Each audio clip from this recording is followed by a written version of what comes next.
Sense they had not. Heat nor motion nor godly hue. Soul gave Odin, sense gave Honor, heat gave Lothar, and godly hue. Hey there, you beautiful heathen. Welcome to Iwaz Initiations. I'm your host, Matt Sargent. Thanks for tuning in. Today we're going to be looking at a very important part of that stanza from the Voluspa, and we're specifically looking at the part where Soul gave Odin.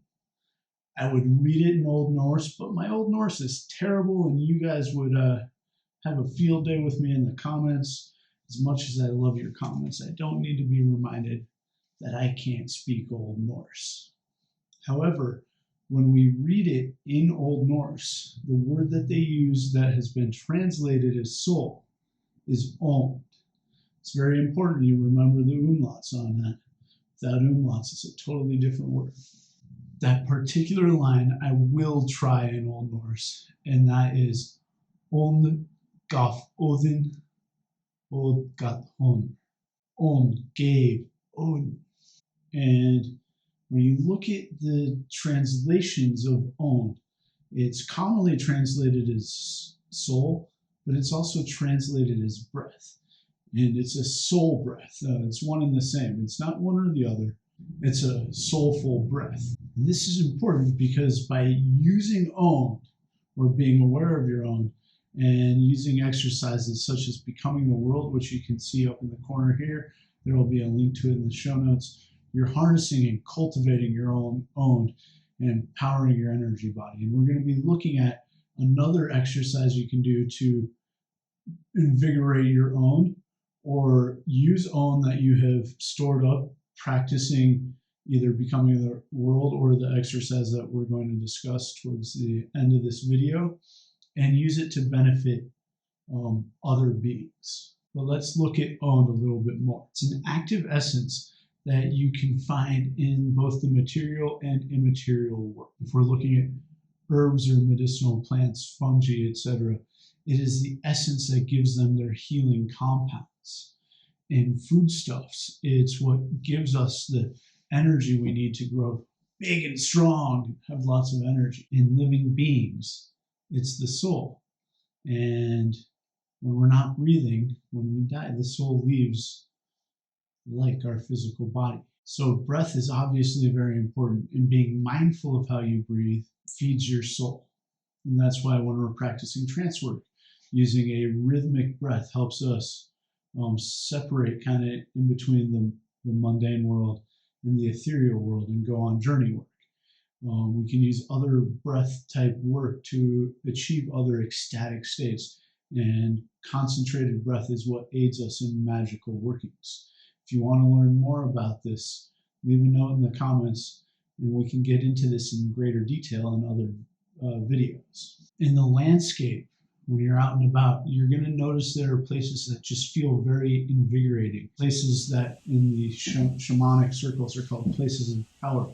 These are places where Ond is highly concentrated. And then there are other places that you'll travel to throughout your life that just feel really bleak and desolate and kind of bring you down. These are places with low Ond circulating in them. But as I said, you can practice the Becoming the World exercise, and you'll be actively bringing Ond into your body to strengthen your wheels of magic. But another simple exercise that you can do that I love to do, and not necessarily specifically Norse per se, but I find that it definitely gives me a boost of energy, and there is science out there that says it benefits the other being, would be tree breathing. And I know this science could be called quackery, but there's a lot of positive literature that shows if you go out and practice tree breathing with a tree, of course you want permission from the tree, that it benefits not only the practitioner but also the tree. And basically it's very simple.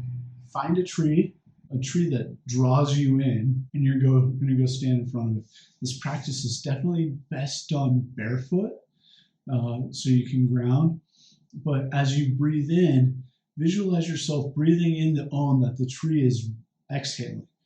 Happens to work out perfectly since plants exhale oxygen, we breathe in oxygen. So we're going to breathe in the tree's respired Ond, breathe it into our bodies, into our like, and then hold it, let it circulate through your body, and then exhale and give the excess Ond back to the tree, and visualize the tree breathing in that exhalation of yours, and that invigorating the tree and creating a cycle. Sit with this as long as you want, and you can use this same exercise to reinvigorate the wheels of Magic.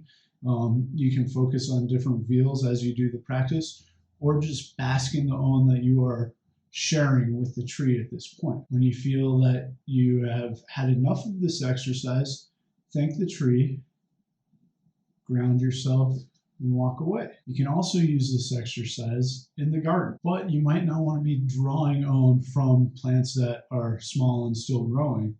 But if you've been practicing becoming the world and you're feeling that you have extra energy to spare, obviously don't give it all away, but you can practice this tree breathing with sick plants or plants that are small and need like a boost of energy, so you can get them up and established. You can give that tree your Ond in the same practice, but when you're breathing in its energy, don't breathe in as much, but when you exhale, give the tree even more, whoever you're working on healing. It's a very powerful exercise. If you're interested in more ways that you can work with Ond in your magical practice, make sure to leave a note